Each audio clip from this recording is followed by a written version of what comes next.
Kita sampai kepada firman Tuhan. Hari ini kita akan melihat kisah Rasul pasal 18. Jadi kita melihat bagaimanakah Paulus melayani di Korintus yang masih asing kepada Paulus. Tapi Paulus tahu bahwasanya Roh Kudus menyertai dia. Dan dia maju terus mengabarkan Injil di Korintus. Walaupun dia telah mendapat banyak tekanan-tekanan di Athena. Sebab Paulus berangkat dari Athena menuju Korintus setelah dia melayani di Athena.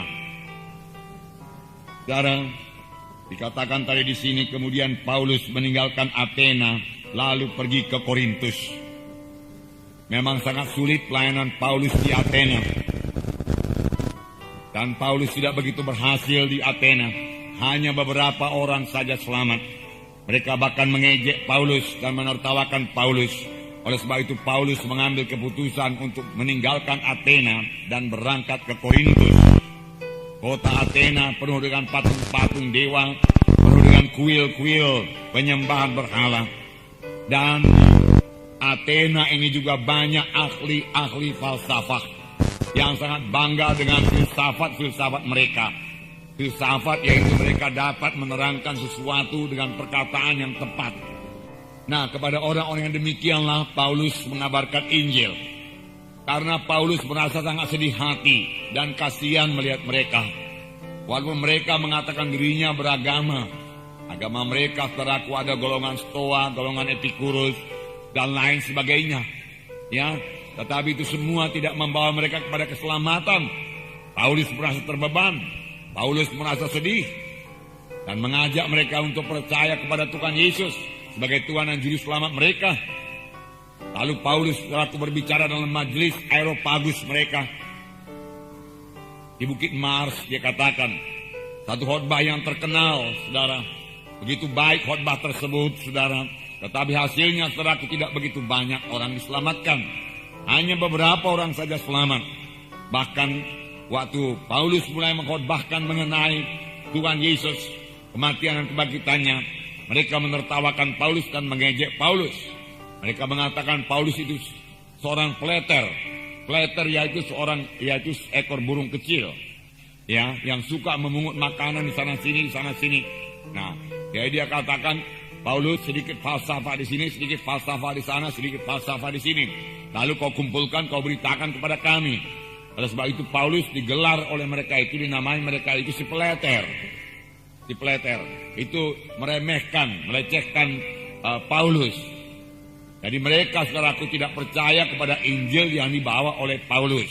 Oleh sebab itu, saudaraku, Paulus mengambil keputusan berangkat ke Korintus dengan hati yang berat, saudaraku. Dia tidak begitu berhasil di Athena, hatinya berat. Namun itu tidak membuat Paulus berhenti mengabarkan Injil. Dia diejek di Athena, tetapi dia meneruskan pelayanannya ke Korintus. Dia tidak mau kalah. Dan nanti kita baca bahwasanya sesampainya di Korintus dia sudah dalam keadaan lemah. Sampainya di Korintus dia sangat takut untuk gagal kembali. Jadi dia mengabarkan Injil pada mulanya seorang diri saja di Korintus. Padahal Korintus kota yang besar, kota perdagangan pada waktu itu. Penduduknya kira-kira 400.000 jiwa. Itu masuk kota yang besar, jajahan Roma. Jadi nyatalah, saudaraku, di Korintus ini Paulus menghadapi tantangan yang sangat berat. Tetapi dia percayakan Injil Tuhan. Dia percaya Injil Tuhan bisa mengobatkan mereka. Dan Tuhan yang mengutus Paulus ke Korintus. Oleh sebab itu bagaimanapun jahatnya kota itu, bagaimanapun najisnya kota Korintus itu, bagaimanapun gelapnya kota Korintus itu, Paulus mengabarkan Injil Tuhan dengan bersandar penuh kepada kuasa Tuhan. Nah, apa yang diperbuat oleh Paulus di Korintus? Yang pertama, saudaraku, kita melihat Paulus mengabarkan Tuhan Yesus yang tersalib dan bangkit dari kematian. Itulah berita Paulus. Kemudian hari Paulus menulis surat kepada sidang Korintus yang memang sudah berdiri karena Paulus melayani dengan bersandar kepada kuasa Tuhan. Dia tidak lagi bersandar kepada kekuatannya, kepada hikmatnya, tidak bersandar sepenuh pada kuasa Tuhan. Maka sidang Korintus berdiri dan menerima surat kiriman yang pertama dari Rasul Paulus dalam 1 Korintus pasal 2 ayat 1 sampai 5. 1 Korintus pasal 2 ayat 1 sampai 5. Ini pelajaran kepada kita. Karena kita semua harus melayani. Amin, saudara.